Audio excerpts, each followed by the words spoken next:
So you started off 0-8. I mean, you only played 24 games in your regular season, so obviously 0 points in the first third of your season. But then an incredible second half. You battled your way back into the picture and into the thick of things, but you finished just 1 point shy of making the playoffs. How tough is that right now? It's pretty tough. 1 point in the first 8 games, we should have easily been able to get that point, and then to give up a point in the last weekend to a team that was below us in the standings really hurt. Everybody felt it, not just me as a coach, but all the players as well and staff. So what exactly happened in those first 8 games and that you completely changed and were like a totally different team ever since?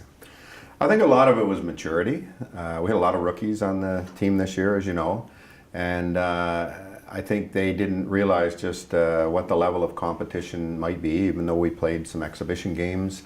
They weren't true. There was a couple of OUA games in there, but the other games were against other teams. And so it took them a while to adjust, and as I say, they weren't ready for it. Once they adjusted, once they got used to the speed of the game and the toughness of the play, particularly in front of the net, Right. they then began to play much better, and we did much better. I want to flash back to sort of when things really started to go well for you guys. We spoke in the middle of January, and I want to actually show you a quick clip and then get your reaction on it. So let's roll that clip for a sec. You see yourself making the playoffs this season? 100% for sure.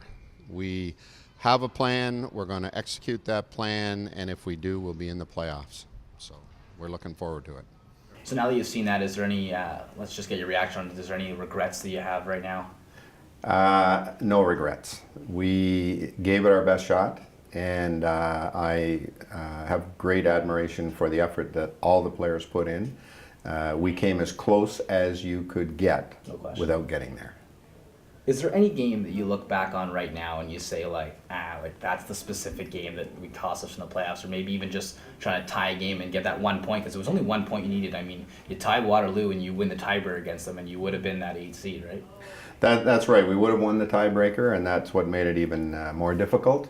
I don't look back at any one particular game. There were several games where if the puck bounced differently, if we were maybe a little more ready for that particular game, there was lots of different spots throughout those games where we could have picked up that 1 point. So let's switch to the future now for a minute here. And I mean, Jessica Fickle, Lee Vanderveen, Brianne Veal, this is your top line, your power play line. They combined for 68 points on the season. Yeah. They're all graduates this year. Of course, it's tough to lose them. And I mean, Katie Phelan was incredible on defense for you all season long. Yeah. What's going to be coming in now, and how tough is it to lose all these girls? It will be tough if we do lose them. Fickle and Phelan may be back. They have applied for further studies here at Brock, and but they have elsewhere as well, and it'll depend on whether or not they get in and whether they select this opportunity or not. However, obviously Brianne Veal played her 5th year. Katie Howlett won't be back, even though she would have another year of eligibility, and we're going to miss all of them. But we feel we have probably the best crop of recruits coming in next year that we've had in a number of years. We've got some good scoring forwards, and we've got a couple of defensemen who can put the puck in the net as well. Is there any sort of names that you can discuss right now, or teams that they're sort of coming from? We have a good relationship with the Brampton team, and there's a couple of players coming from that team. Isabella Triolo, a defenseman who scores goals and assists, real good player, big, strong. We're looking for big things from her. A teammate of hers, Christina Irati, she is coming in, and she is such a hard worker. She's going to be one that I think is going to have success right off the bat. Oh, wow. A couple of players from Kitchener-Waterloo, a couple of players from the Kingston team, and there's a couple of midget players too that we haven't guaranteed spots to, but could crack our lineup as well. So most teams, when they lose such great talents, and I mean, we just discussed it's your first line, it's your power play, and obviously one of your best defensemen, you go into this rebuild process, and I mean, you struggle for a couple of years with rookies and stuff and build your way up, but do you see this team possibly improving from last year to this year with this rebuild process? I do, and a lot of it begins with our goaltender.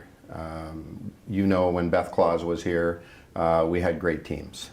We had some great forwards then too. Kelly Walker led the league in scoring one year, was a CIS first team All-Star. We haven't had goaltending like that until this year when Sosnowski came in. She is clearly going to be one of those top goaltenders in the league, and we're looking forward to a number of successful seasons now that she's here. That was actually the last point I was just going to talk to you about. So let's just briefly break into a little more about Jenna Sosnowski. Sure. 618 saves on the season, second in the entire league. Yes. A 921 save percentage, a 264 goals against average on a team that obviously was getting a ton of goals against and a ton of shots in the first Sure, half. And sure. I mean, those numbers are pretty exceptional on a ninth place team. They are exceptional, and it's unfortunate for Jenna that we didn't do better, because I think had we done a little better, she might have gotten all rookie team for goaltender. She is, in my opinion, going to be an all-star within the next year or two for sure. Well, let's really hope so. And Jim, I can't thank you enough for taking the time to meet with me today. And I know that myself and, of course, all of Brock Badgers Nation is looking forward to the next season starting in September. Well, on behalf of Brock Women's Hockey, we'd like to thank you for giving this opportunity to us. We always enjoy talking to you. Thanks. Thank you.